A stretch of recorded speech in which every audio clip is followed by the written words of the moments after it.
At 22, my bank account had 7 figures.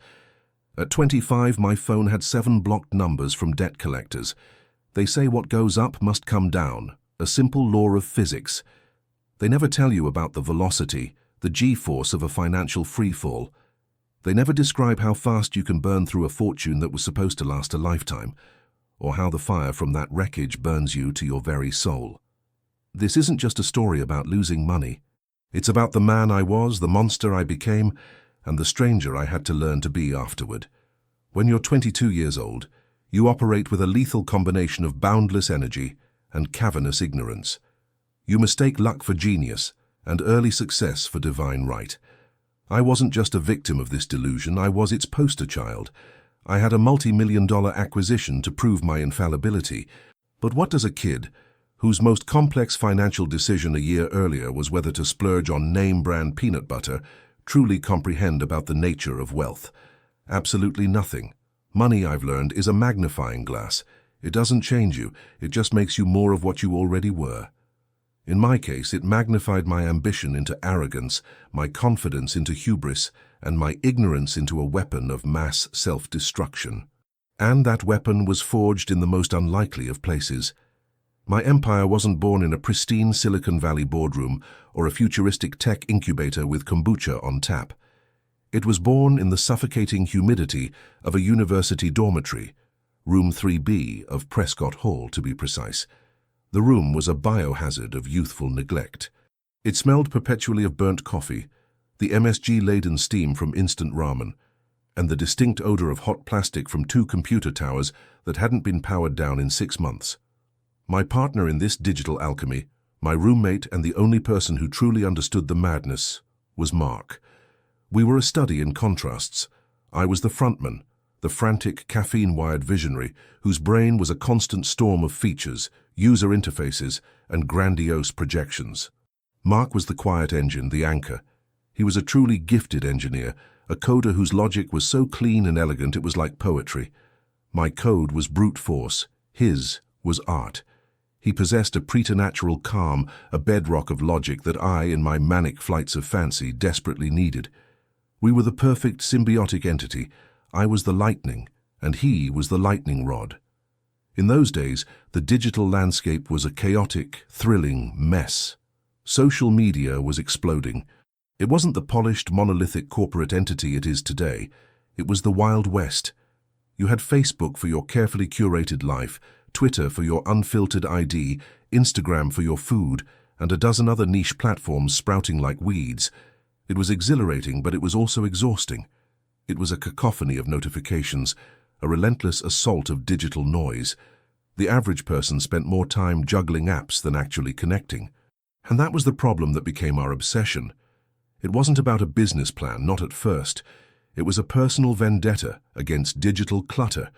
We wanted to fix something that annoyed us on a fundamental level. Our solution, our beautiful, elegant answer, was sync feed. The concept was almost insultingly simple in hindsight, which is often the mark of a truly great idea. We envisioned a single unified dashboard that would pull in all of your social media feeds, every last tweet, post, and photo, and organize them into one clean, intuitive, and completely customizable stream. No more app hopping, no more digital whiplash. One interface to bind them all. This idea consumed us. It became a jealous god, demanding sacrifice. While our classmates were navigating the rituals of college life, football games, frat parties, fleeting romances, Mark and I were navigating endless strings of code, hunting for elusive bugs that only seemed to appear at 3 in the morning. Our lives were a blur of glowing screens and takeout containers. We sacrificed grades, sleep, and any semblance of a social life. I remember my father calling, worried about my studies. I told him, "Dad, I'm learning more here than in any lecture." He didn't understand, but I didn't care. I felt like we were on the cusp of something monumental. For 18 long months we toiled in that room.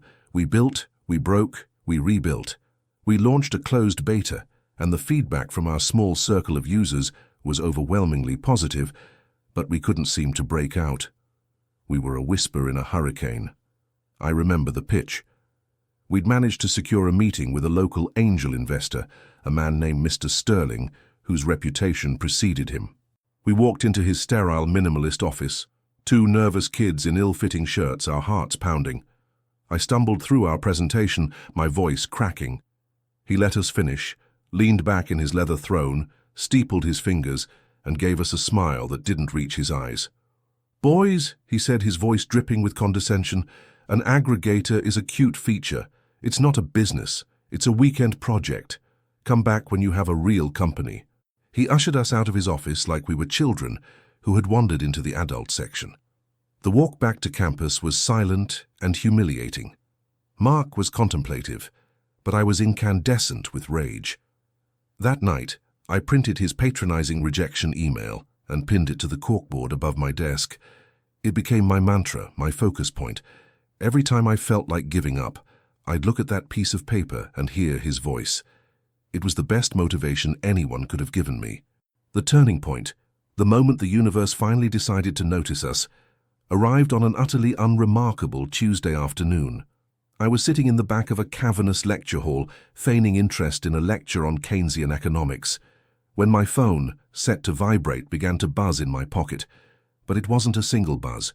It was a relentless, continuous vibration, as if the motor was having a seizure. My first thought was that it was broken. Annoyed, I slipped out of the hall and glanced at the screen. It was a cascade of server notifications. New user sign up, new user sign up, new user sign up. They were scrolling faster than I could read them. My blood ran cold. I fumbled to call Mark, my voice a strained whisper.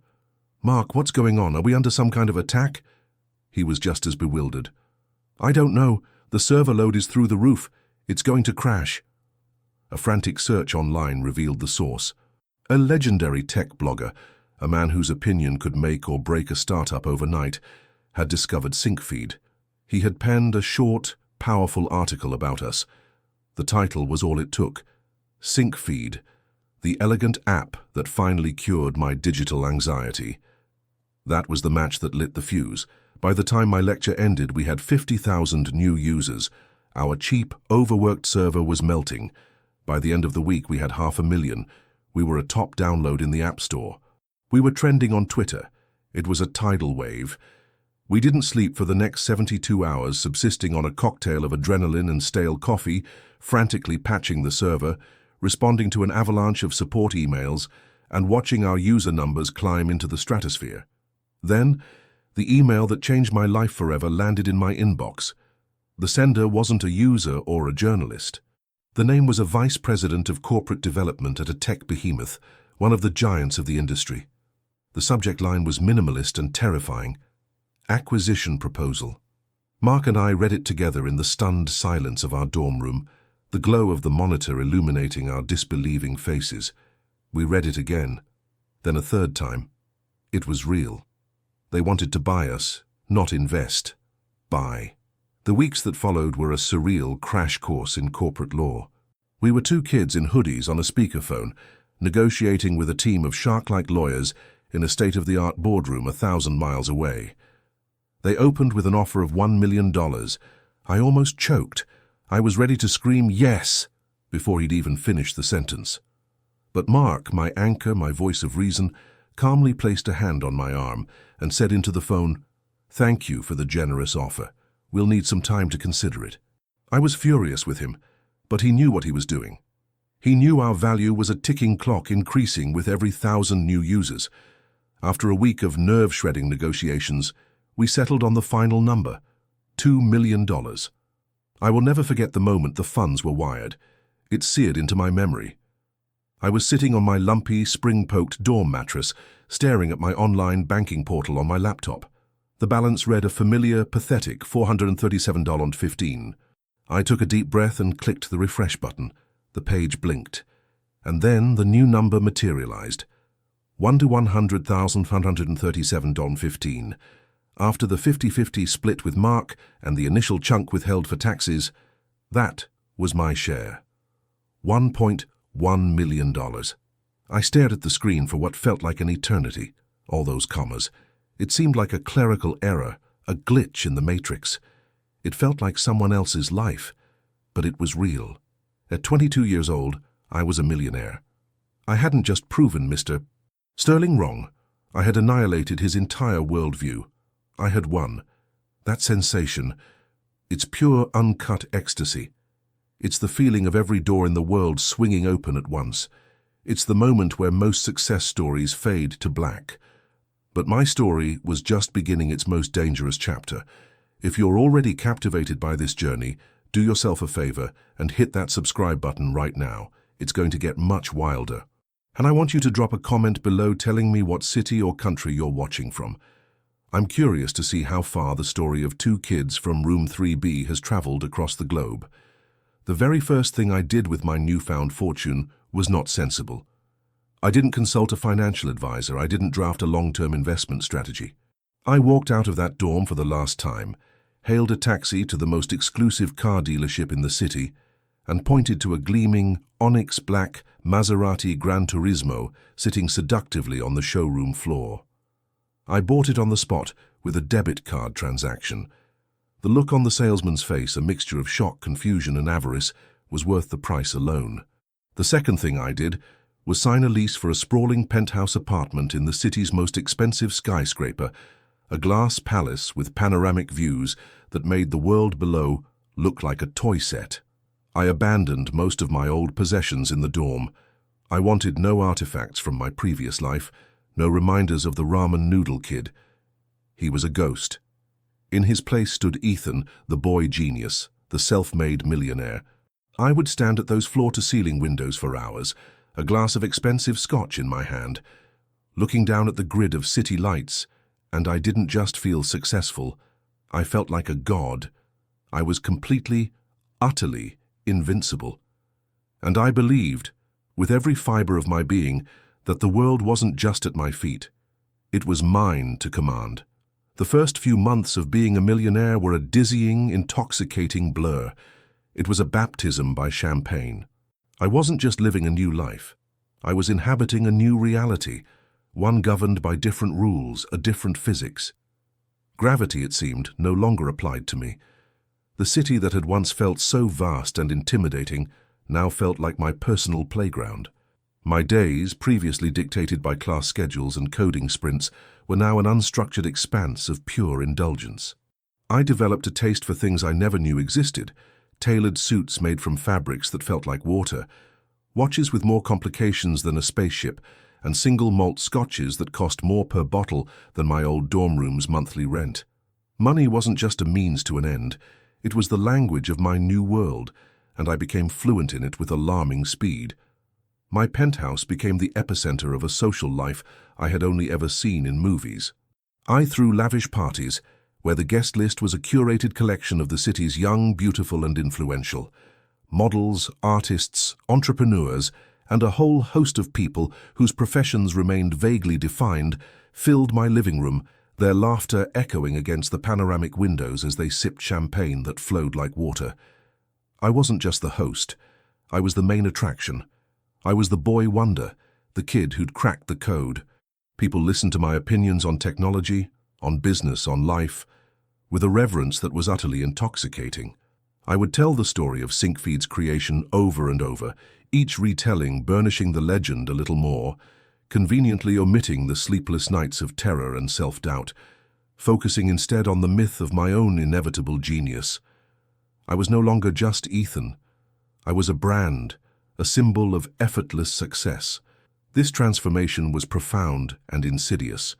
The hungry, driven kid who had plastered a rejection letter on his wall for motivation was fading, replaced by a polished, preening caricature. The fire in my belly, once fueled by ambition and a desire to create, was now being fed by something far more dangerous: validation. I needed to see my success reflected in the eyes of others. The Maserati wasn't just a car, it was a rolling testament to my superiority. The penthouse wasn't a home, it was a stage. Every expensive dinner, every VIP club entrance, every fawning conversation was another hit of the drug my ego now craved. And like any addict, I started to distance myself from anyone who questioned my habit. My old friends, the ones I'd shared cheap pizzas with in the university library, tried to stay in touch, but our worlds had diverged too sharply. Their conversations about student loans and job interviews felt quaint, like dispatches from a foreign land I'd long since left behind. A chasm of experience and vocabulary had opened between us. When I talked about capital gains and portfolio diversification, their eyes would glaze over. I interpreted their confusion as envy and their concern as judgment. In my growing arrogance, I saw their groundedness as a lack of ambition. I began to screen their calls, convincing myself I had simply outgrown them. The most painful schism, however, was with Mark. While I had dived headfirst into the hedonistic deep end, he had waded cautiously into the shallows. He bought a modest condo in a quiet neighborhood, paid off his parents' mortgage, and invested the bulk of his money in a diversified portfolio of low-risk index funds, guided by a seasoned financial advisor. He was building a foundation. I was building a facade. He came to one of my parties, just one. I watched him from across the room, looking deeply uncomfortable amidst the glitz and noise, a bastion of quiet intelligence in a sea of performative wealth. He cornered me by the bar later that night. "Ethan, this is a lot," he said, gesturing vaguely at the crowd. "Are you being careful with your money? Are you thinking about the long term?" I laughed, a dismissive, condescending sound that I barely recognized as my own. "Mark, my friend," I slurred, clapping him on the shoulder. "You've got to stop thinking like a coder and start thinking like a king. You can't hoard money. You have to put it to work. Make it dance for you." He just shook his head, a look of profound disappointment on his face. "That's not dancing, Ethan," he said quietly. "That's burning." That was the last real conversation we had for a very long time. It was in this rarefied atmosphere of sycophants and yes-men that the first real crack in my foundation appeared. At one of my rooftop soirees, I was introduced to a man named Julian Croft. He was everything I aspired to be. Older, impeccably dressed, oozing a kind of effortless old-money confidence. He spoke with a smooth, hypnotic cadence and had a knack for making you feel like you were the most important person in the room. He told me he was a venture capitalist, a boutique investor, who specialized in identifying the next big thing before anyone else. He showered me with praise, calling my SyncFeed success a work of pure, unadulterated genius. My ego, already morbidly obese, feasted on his words. Over the next few weeks, Julian became my mentor, my guide to the world of the truly wealthy. We had lunches at exclusive clubs I didn't know existed, and he introduced me to his circle of friends. He spoke of a world beyond my simple acquisition, a world of leveraged buyouts, of seed funding rounds, of betting on visionary founders. It was a language of risk and astronomical reward, and it thrilled me. One evening, over $1,000 stakes, he pitched me an idea. He was raising seed capital for a new startup, a company called Viridian Dynamics. He described it in a flurry of buzzwords. It was a disruptive, paradigm-shifting platform, leveraging bleeding-edge AI to revolutionize the logistics industry.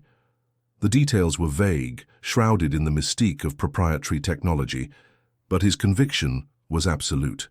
"Ethan," he said, leaning in, his voice a conspiratorial whisper, "this is going to be 10 times bigger than SyncFeed. I'm offering you a chance to get in on the ground floor. A small investment. Say $100,000. The old Ethan, the one who lived in room 3B, would have demanded a business plan, asked to see the code, research the founders. He would have called Mark. The new Ethan, the penthouse-dwelling king, heard only what he wanted to hear, 10 times bigger than SyncFeed. This was my chance to prove that my first success wasn't a fluke. It was a chance to one-up myself. The number, $100,000, which would have been a life-changing sum of money just months before, now seemed like a pittance, the cost of admission to the next level of the game. I remember calling Mark the next day, not for advice, but for validation. I wanted him to be impressed. I excitedly explained the opportunity. His reaction was a bucket of ice water. "Ethan, hold on. Who is this guy? Have you seen a pitch deck? Have you done any due diligence? Do you even know what the product does?" His questions felt like accusations, like an attack on my judgment. "Mark, you don't get it," I snapped, my voice sharp with irritation. "This is how the big leagues work. It's about betting on people, on vision. You have to move fast. He chose me because he sees my potential." There was a long, heavy silence on the other end of the line. When Mark finally spoke, his voice was weary. "That's not investing, Ethan, that's gambling. Please, just be careful." I hung up the phone, furious. His caution felt like an insult. I transferred the $100,000 to Julian's holding company that same afternoon without reading a single line of the flimsy digital contract he sent over. I felt a surge of defiant power. I was making moves. I was a player. 3 months later, the Viridian Dynamics website went offline. Julian's phone number was disconnected. I tried to track him down, but he had vanished like a ghost, leaving behind a trail of angry investors and a non-existent company. He was a con artist, a predator who smelled new money and saw an easy mark. The $100,000 was gone, just gone. I sat in my silent penthouse, the city lights twinkling indifferently below, and felt a cold knot of dread in my stomach. But that dread was quickly consumed by a white-hot wave of rage and humiliation. The financial loss was a sting, but the wound to my ego was a gaping, mortal blow. I had been played. I, the tech genius, had been made a fool of. Losing that money didn't scare me into caution. On the contrary, it enraged me. It ignited a dangerous, reckless fire within me. I wasn't going to retreat and lick my wounds. I wasn't going to learn a lesson in humility. No, I was going to get that money back and then some. I was going to show the world and myself that I was too smart, too brilliant to fail, and that desperate need to erase my own stupidity was the first shovelful of dirt on the grave I was beginning to dig for myself. It was the moment my descent truly began. The aftermath of the Julian Croft affair was not a period of quiet reflection. It was a declaration of war, a war against my own fallibility.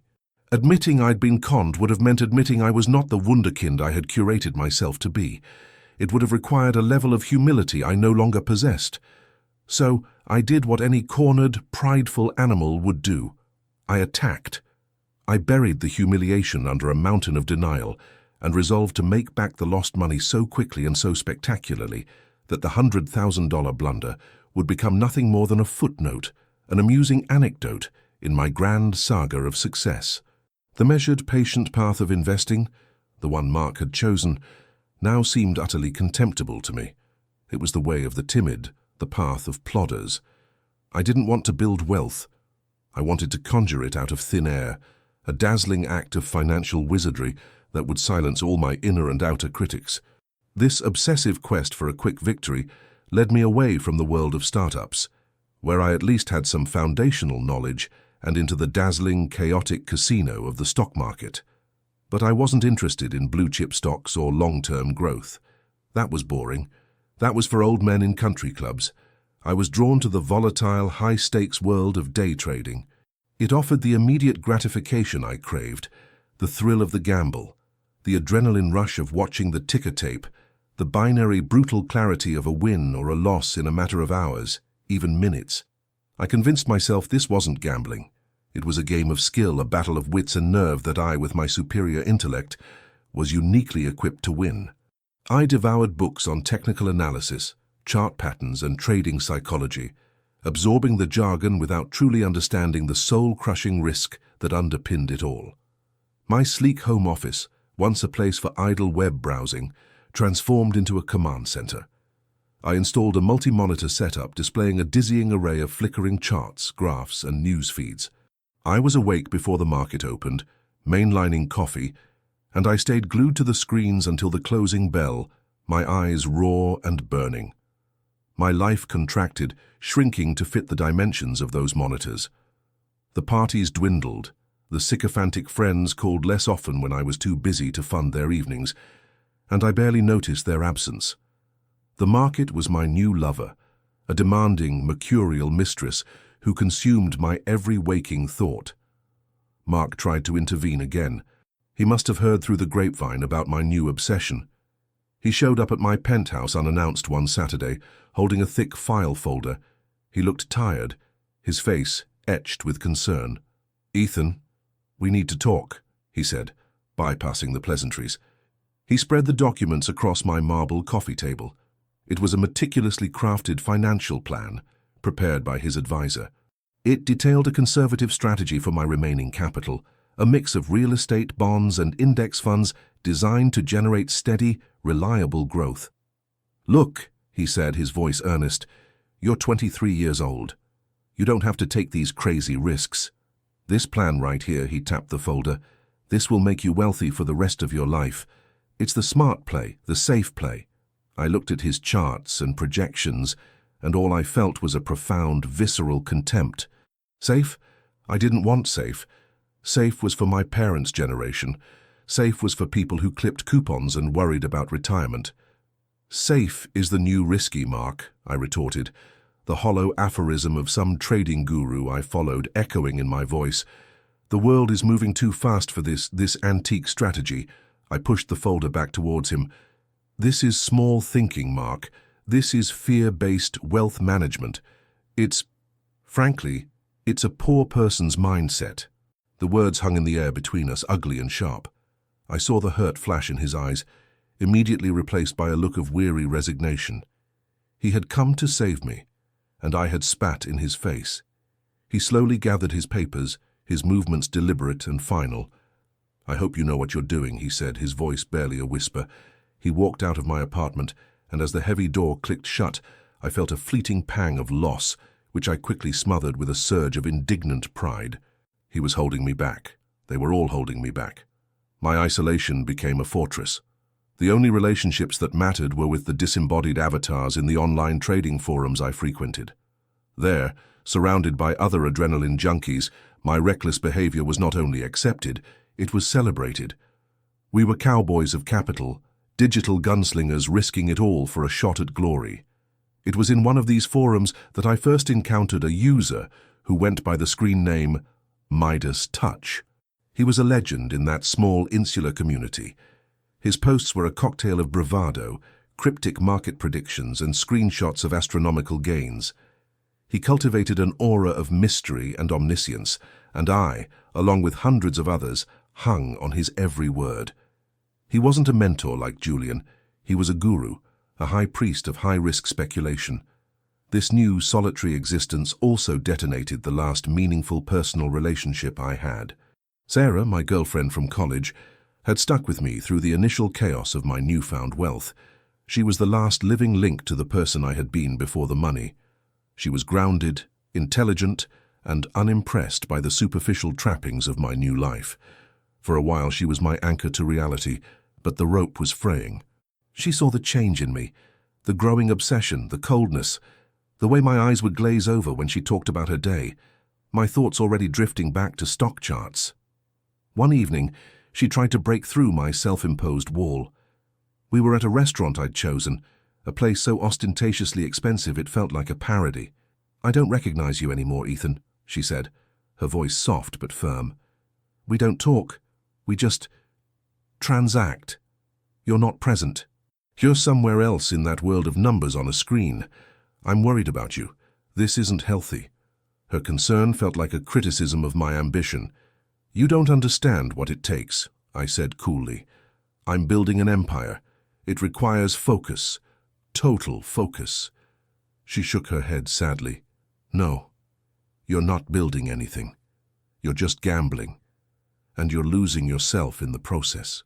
I miss the guy who got excited about fixing a line of code, not the guy who only smiles when a stock ticks up a percentage point. Her words were a direct hit, a truth so sharp it felt like a physical blow. But my ego's defense mechanisms were too strong. I couldn't accept her reality. It was easier to invalidate it. "Maybe," I said, the words tasting like ash in my mouth. "You just can't keep up with my vision." It was a cruel, unforgivable thing to say, and I knew it the moment it left my lips. The light in her eyes extinguished. That was the end. We paid the exorbitant bill in silence and parted ways on the sidewalk. As I watched her walk away, I felt a profound sense of emptiness, a hollow ache that no amount of money could ever fill. I had just traded away something priceless for something worthless. Alone and untethered from any voice of reason, I fell completely under the spell of Midas' touch.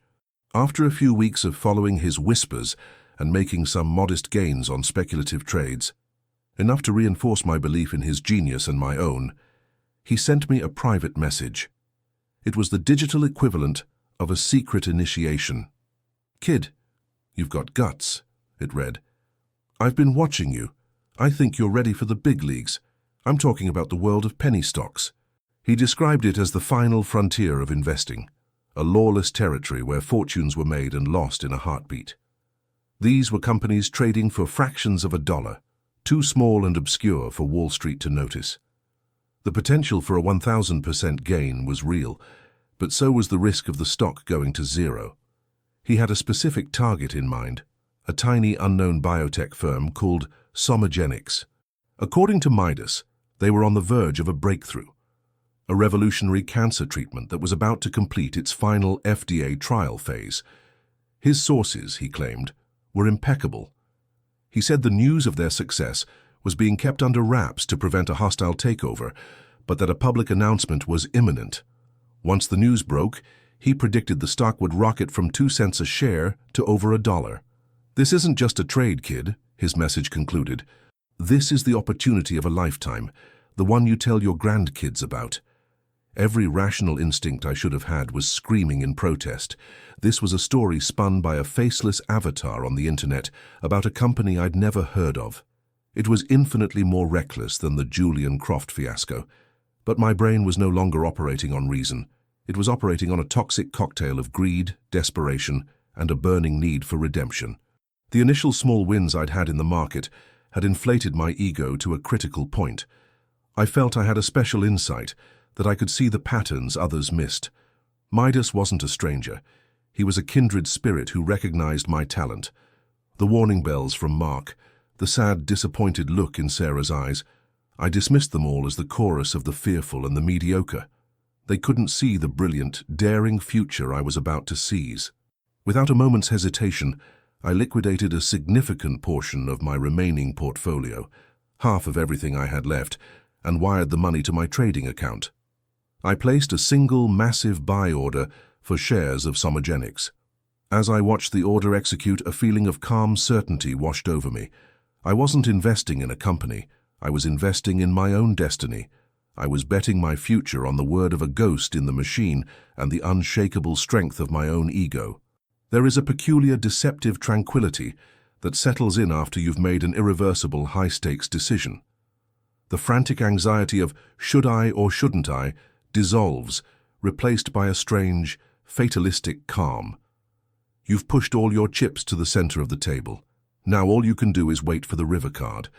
For a few weeks that was my reality.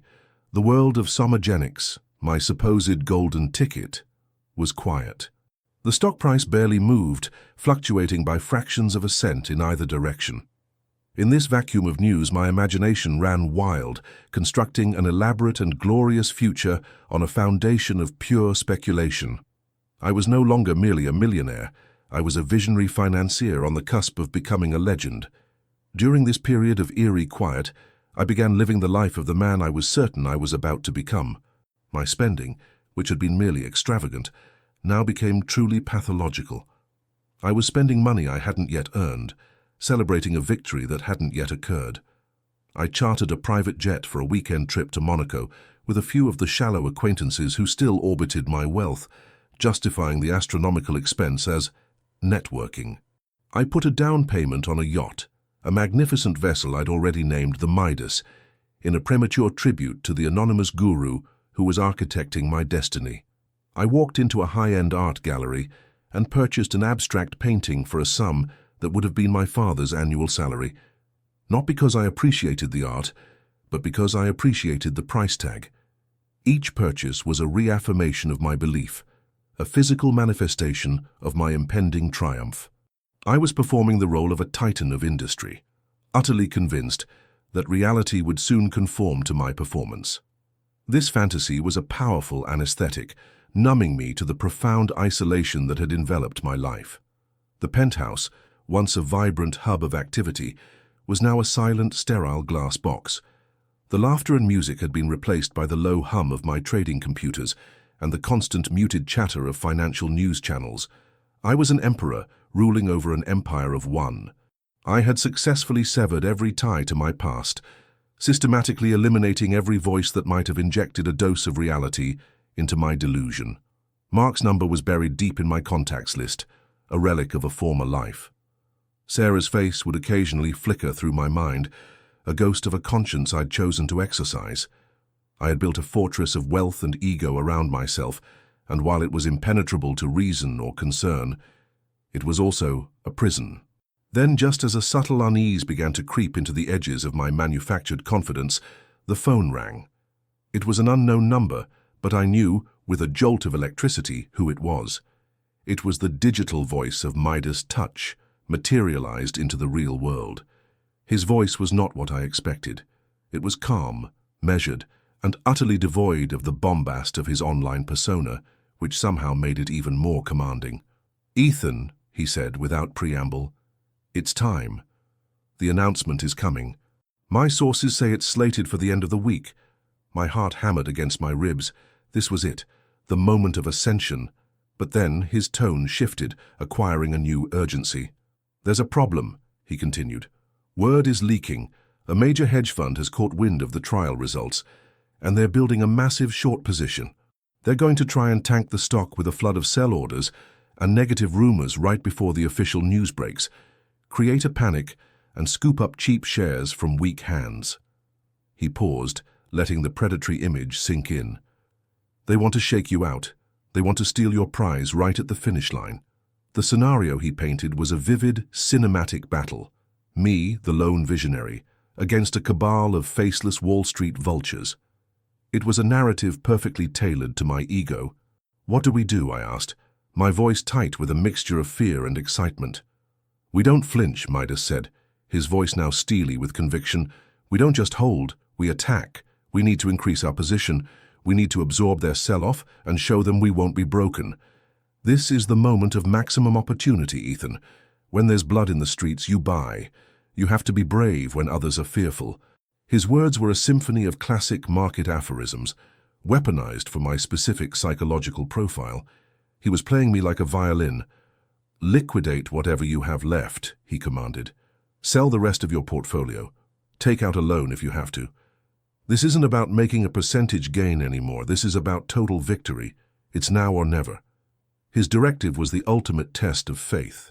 It required me to abandon the last vestiges of common sense, to sever my final tether to financial safety.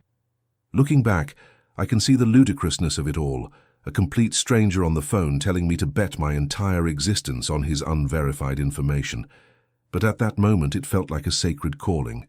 Doubting Midas would be like doubting myself, and my entire identity was now fused with the idea of my own infallibility. The hedge fund he described became a tangible enemy, a villain in my story that I was destined to vanquish. Dominated by a potent cocktail of greed and a primal fear of missing out, I executed his instructions with the chilling efficiency of a zealot. My diversified safe haven stocks, the last remnants of Mark's sensible advice, were sold off in a flurry of clicks. The remaining equity in my portfolio was converted to cash. But it wasn't enough. I wanted more ammunition for the coming battle. The next step was the point of no return. I called a private lender, a man who specialized in high-interest short-term loans for high-net-worth individuals. Using my penthouse as collateral, the very symbol of my success, I secured a massive personal loan. The interest rate was predatory. The terms were draconian, but I barely glanced at the fine print.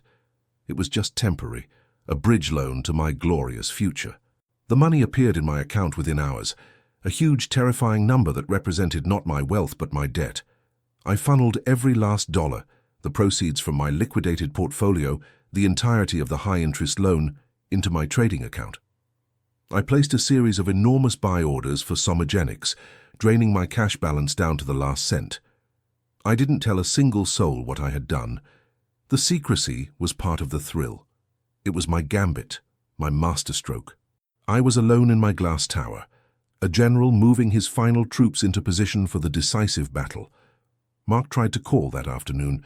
I saw his name flash on my phone screen, and I swiped to decline without a second thought. What could he possibly say that I wanted to hear? His world of caution and limits was about to be rendered obsolete by my act of sheer, audacious will. As the markets closed that day, I stared at my portfolio summary. It was a terrifyingly beautiful sight. It was no longer a portfolio. It was a monument to a single idea. 95% of my entire net worth, both real and borrowed, was now concentrated in one single, volatile penny stock. On paper, based on the current share price, I was worth more than I had ever been. The date of the big announcement was set for the following morning, before the opening bell.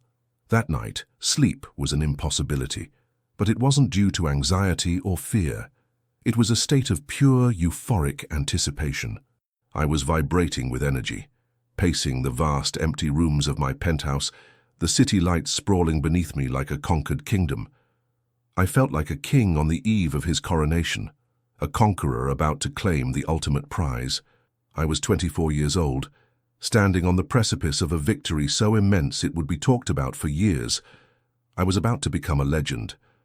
I raised a glass of scotch to my reflection in the window, toasting the brilliant, audacious man staring back at me. What I failed to see, what my ego had blinded me to completely, was that I wasn't standing on the peak of a mountain. I was standing on the crumbling edge of an abyss, my heels hanging over the void, poised to take one final, triumphant step forward into nothingness. Before I pull back the curtain on that fateful morning, the moment the universe decided to call my bluff, I want you to do something for me. If you've journeyed this far with me and you're not yet subscribed, please take a second to hit that subscribe button. This next part is the crux of it all. And then pause the video for a moment and comment below. What do you believe was my single greatest mistake? Was it the initial arrogance after the acquisition? The toxic influence of the con man Julian? Or was it betting everything on the whispers of a digital ghost named Midas? I'm genuinely curious to see if you pinpointed the exact moment the engine of my destruction was ignited. Let's see if you saw it coming. The dawn that broke over the city that morning was insultingly beautiful. The sky was a pristine, cloudless canvas of soft pinks and oranges, and the rising sun glinted off the surrounding skyscrapers, making them look like towers of gold. From my vantage point in the penthouse, it looked like the dawn of a new age, my age. I hadn't slept. I had spent the night in a state of suspended animation, buzzing with a high-frequency current of adrenaline and hubris. I showered, put on one of my most expensive tailored suits, as if dressing for a coronation, and poured myself a coffee I didn't drink. My entire being was focused on the laptop, open on my marble kitchen island, the screen displaying a countdown clock to the market's opening bell. The pre-market chatter in the trading forums was electric. Midas Touch had posted one final cryptic message. The god of fortune favors the bold. See you on the other side. It was treated as gospel. I had the Somogenic stock ticker pulled up on one screen and a live financial news feed on another. The company had scheduled a press release for 8:30 a.m., 30 minutes before the market opened. This was it, the catalyst. I imagined the headline, Somogenics announces revolutionary cancer drug. Stock soars on FDA approval. I could already feel the tidal wave of vindication, the sublime pleasure of being proven so spectacularly right. My finger hovered over the refresh button on the news site, my heart a frantic drumbeat against my ribs. At exactly 8:30 a.m., the headline appeared. But it wasn't the one from my fantasy. The words that materialized on my screen were stark, brutal, and utterly incomprehensible at first. My brain simply refused to process them. The headline read, Somogenics CEO and senior executives arrested in pre-market raid. SEC alleges widespread fraud, falsification of clinical trial data. I read it once, twice, a third time. The letters seemed to swim before my eyes, refusing to form a coherent thought. Fraud, falsification. It was a mistake, a typo. It had to be a rival company spreading disinformation, just as Midas had predicted. I frantically searched for other news sources, my hands trembling so violently I could barely control the mouse. But the story was everywhere, erupting across the financial world like a contagion. The press release wasn't about a miracle drug. It was a terse statement from the board of directors announcing an internal investigation and the suspension of all operations. The revolutionary cancer treatment was a fiction. The successful trials were a fabrication. The entire company was a hollow shell, an elaborate pump and dump scheme designed to lure in gullible, greedy fools like me. Midas Touch wasn't a guru. He was a wolf, and I had willingly laid my neck on the chopping block for him. The pre-market trading data for Somogenics appeared on my other screen. The stock, which had closed the previous day at a few cents, had a single catastrophic bid price next to it, $0.01, a price so low it was effectively zero. There were no buyers, only a tsunami of sellers, a panicked digital stampede for an exit that no longer existed. My entire position, my life savings, my borrowed fortune, had been rendered completely and irrevocably worthless in the blink of an eye. The opening bell at 9:30 a.m. was not a starting gun. It was a death knell. I watched paralyzed as the stock officially opened for trading and a single vertical red line plunged straight to the bottom of the chart. The number on my screen that represented my net worth, a figure that had once filled me with a godlike sense of power, began to hemorrhage value at a rate that defied comprehension. It was like watching a skyscraper collapse in on itself in fast motion. In less than 60 seconds, over $1 million of my paper wealth evaporated into the digital ether, leaving behind a pathetic four-figure number that was little more than a rounding error. But that wasn't the bottom. The bottom was much, much deeper. Then the phone call started. The first was from my brokerage. The voice on the other end was a young, dispassionate man who informed me in a clinical monotone that I was facing a catastrophic margin call. Because I had traded with borrowed funds from them, the obliteration of my portfolio meant I didn't just have a zero balance, I owed them a substantial six-figure sum, a debt that had to be settled immediately. Before I could even process that, another call came in. It was the private lender, his voice no longer smooth and accommodating but hard as granite. He informed me that the collapse of my primary asset constituted a breach of our loan agreement. The entire sum, plus penalty fees and accrued interest, was due in full. Immediately, he informed me he was initiating foreclosure proceedings on my penthouse. The day devolved into a surreal nightmare. My world, once a fortress of solitude, was now under siege. The phone rang incessantly, a chorus of disembodied voices demanding money I no longer had. Lawyers, collections agents, brokerage compliance officers, they were the carrion birds, circling the fresh carcass of my financial life. I stopped answering. I sat in my silent, sun-drenched living room, surrounded by the opulent trappings of a life that was no longer mine, and I simply stared. I stared at the useless trading screens, at the expensive painting on the wall, at the city below that seemed to mock me with its bustling indifference.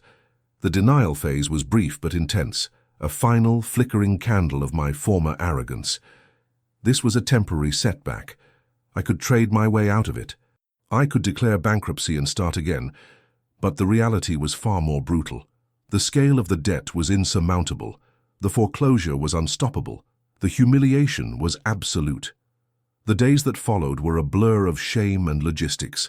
The process of losing everything is a methodical, soul-crushing stripping away of identity. First went the Maserati, repossessed from the building's garage in the dead of night. Then came the men with clipboards, appraisers cataloguing every object of value in the penthouse, the designer furniture, the watch collection, the artwork. They were assets to be liquidated. Friends? The few who remained had either vanished at the first sign of trouble or were people I was now too ashamed to face. My name, once whispered with admiration in certain circles, was now the subject of cautionary tales and derisive gossip. The final act of this tragedy was the eviction. An official notice was taped to my door, giving me 48 hours to vacate the premises.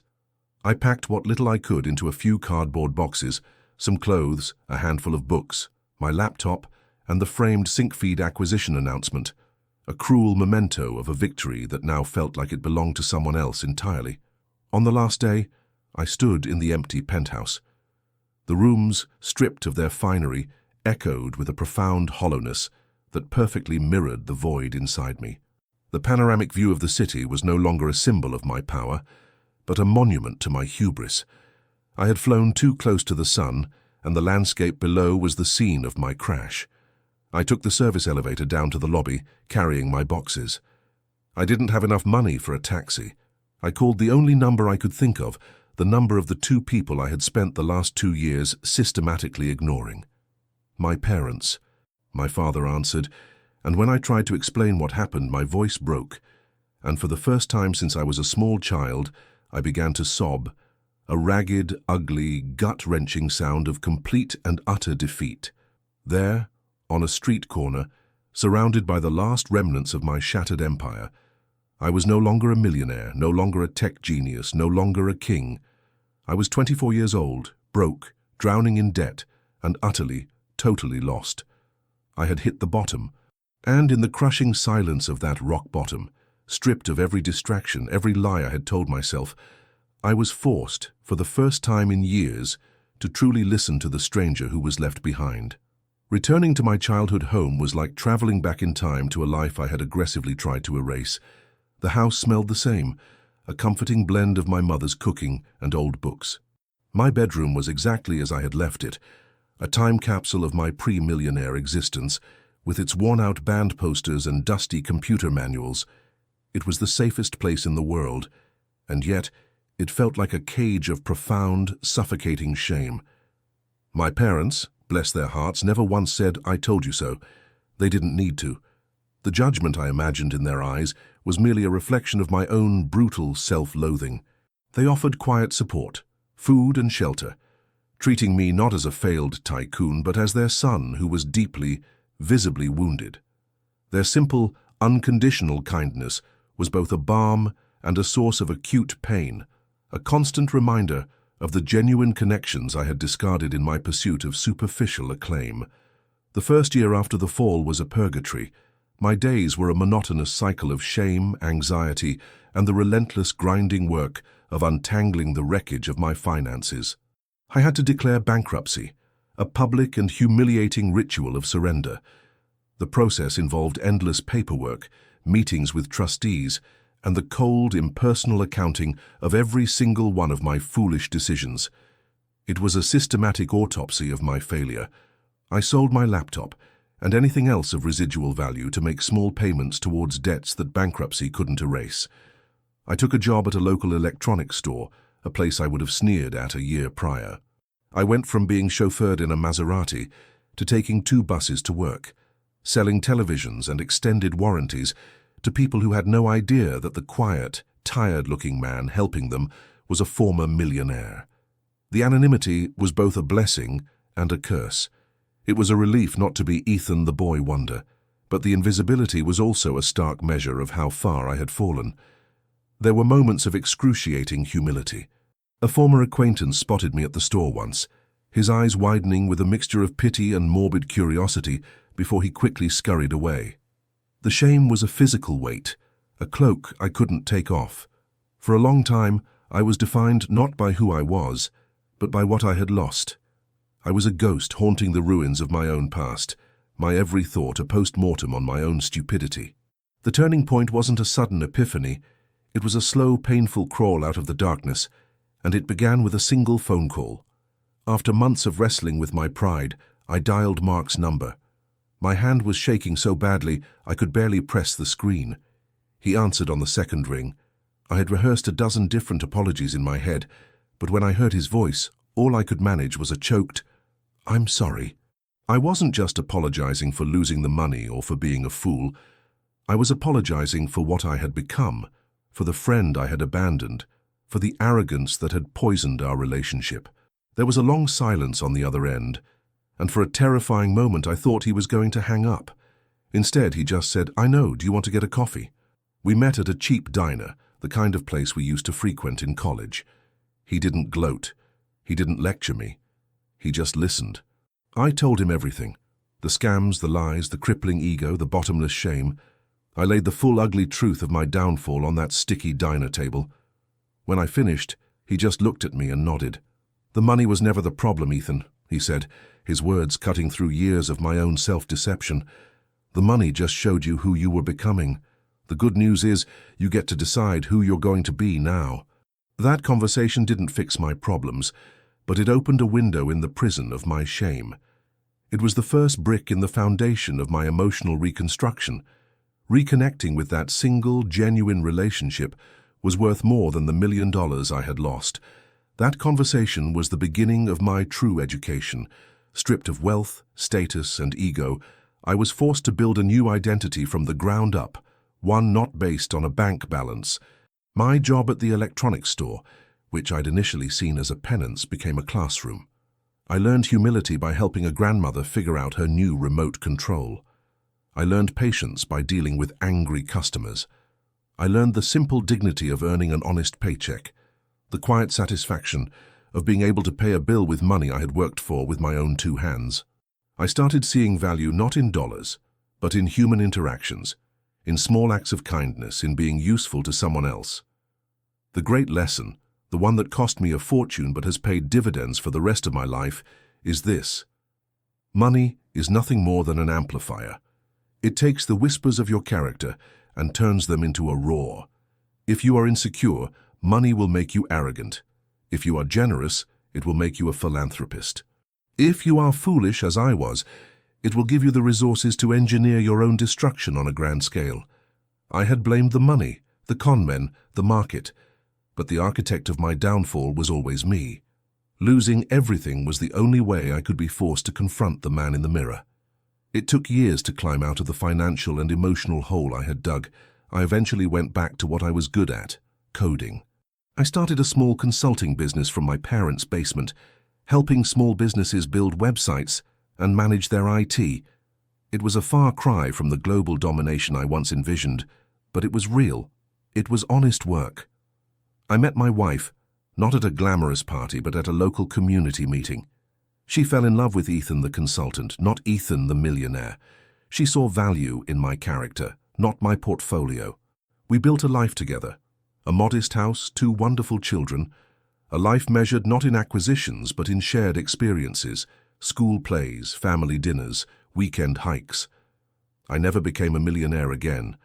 I never even tried. The desire for that kind of wealth had been burned out of me, replaced by a desire for something far more valuable. Peace. The quiet confidence that comes from knowing who you are, independent of what you have. The richness of deep, trusting relationships. The freedom from the constant gnawing hunger for more. So here I am at 58 years old. I live a simple, comfortable life. The ghost of the arrogant 24-year-old boy is still with me, a constant reminder of the seductive power of ego. But he no longer runs the show. He's a passenger and I am firmly in the driver's seat.